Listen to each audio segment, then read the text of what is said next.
plein de nouvelles sur le Brésil. Premièrement, du côté environnement.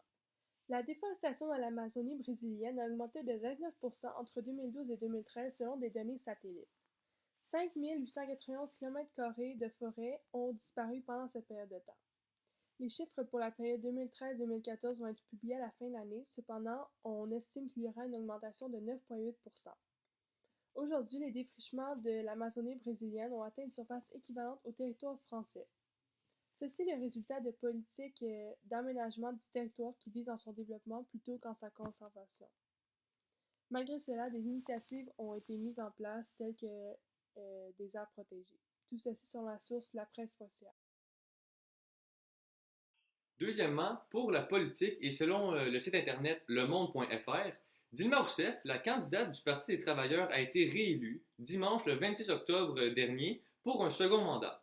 Elle s'est rendue au tour final et a remporté l'élection avec 51,64% des voix contre 48,36% pour Acelio Neves, son opposant. Par contre, le 1er novembre dernier, quelques milliers de manifestants se sont rassemblés dans les rues pour démontrer leur mécontentement car ils pensent que le parti est un parti corrompu et voleur. Donc, troisièmement, nous allons parler de la situation économique du Brésil. Et les informations sont toujours données selon le site internet lemonde.fr.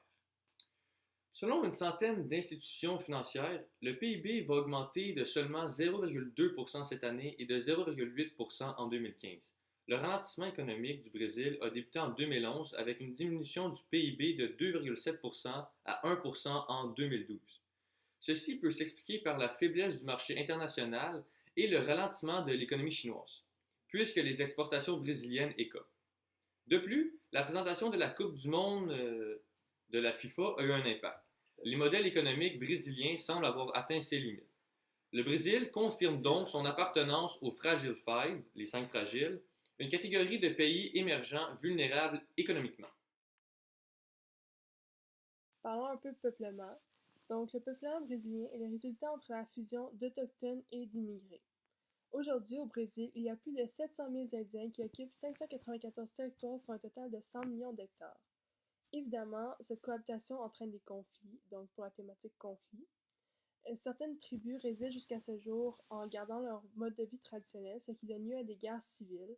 Cependant, la quasi-totalité des Indiens étant assimilés, le gouvernement a décidé d'avoir une attitude plus conciliante en créant des réserves indiennes pour assurer une protection plus officielle, selon la source interculture.ca.